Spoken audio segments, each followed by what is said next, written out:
Tickle by Roger Hargreaves. Mr. Tickle.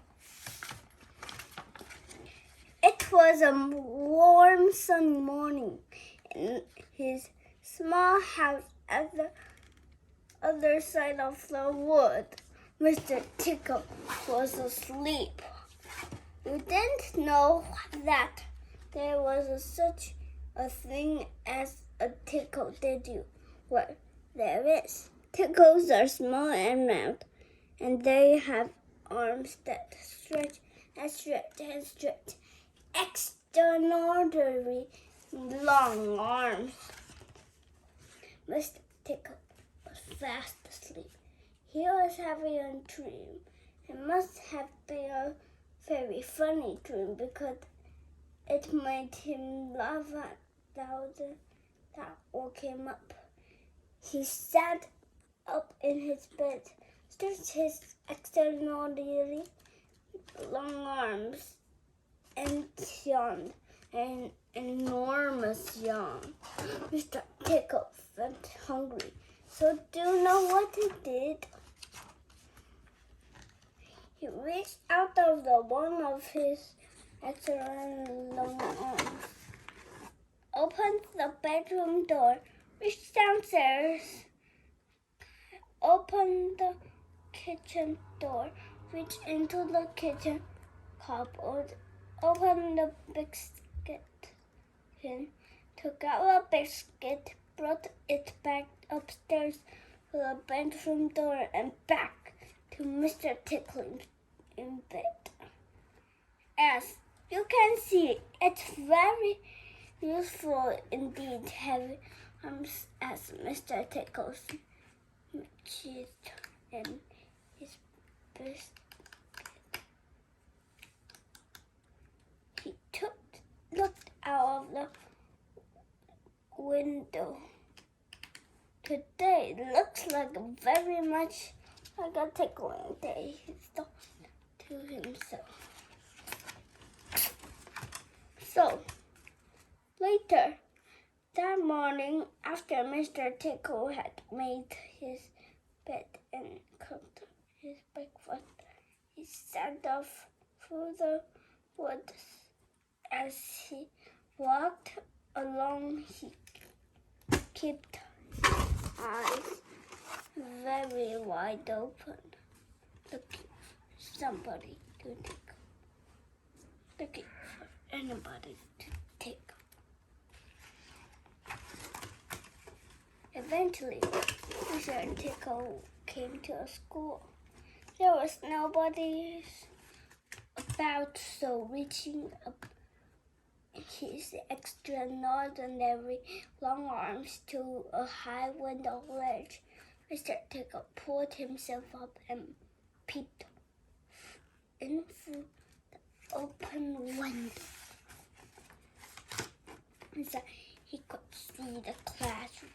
There was children sitting in the desk and the teacher right down the board. Mr. Tickle waited a minute, then reached through the window. Mr. Tickle's extraordinarily long arms went right up to the teacher, passed, and then tickled. The teacher jumped in the air and turned around very quickly. The teacher jumped quickly to see who's there. There was nobody there. Mr. Tickle ground mischievous in the ground. He waited another minute. Then he tickled the teacher again. This time he kept on tickling until the teacher was laughing. I was saying, stop it, over and over again. All the children were laughing too. At such, there was a terrible prank again.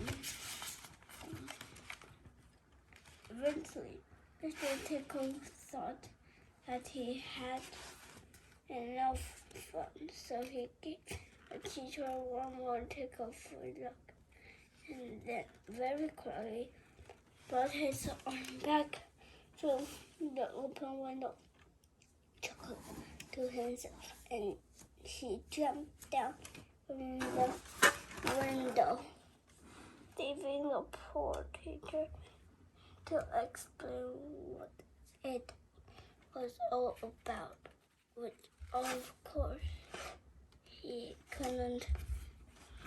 Then Mr. Tickle went to town, and what day Mr. Tickle had he tickled the policeman on the traffic jam at the coaster in a minute of town. He caused an enormous traffic jam. He tickled the greengrocer as he was piling apples near the shop window. The green fell backwards, and the apples rolled all over the shop. At the railway station, the guard was about to wave his flag for the train to leave. As he lifted his arm in the air, Mr. Tickle tickled him, and every time he tried to wave his flag, Mr. Tickle tickled him until the train was 10 minutes late, leaving the station. All the passengers were furious. That day, Mr. Tickle tickled everybody. He tickled the doctor, he tickled the butcher, he even tickled old Mr. Stab, the postman, who dropped all his dishes into a puddle, and Mr. Tickle went to sit in his armchair in his small house at the other side of the wood. He laughed and smiled, laughed every time, thinking about all the people that he tickled.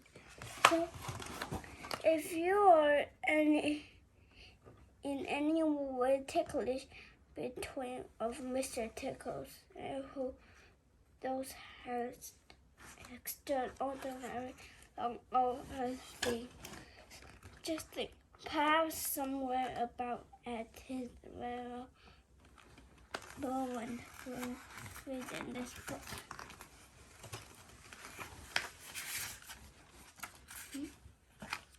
Perhaps that extraordinary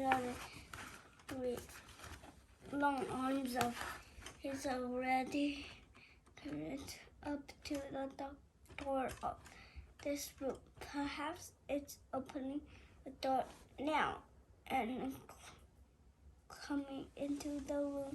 Perhaps before you know what it happening, you will well and truly tickled. Who likes this story, please subscribe and thumbs up. Thanks.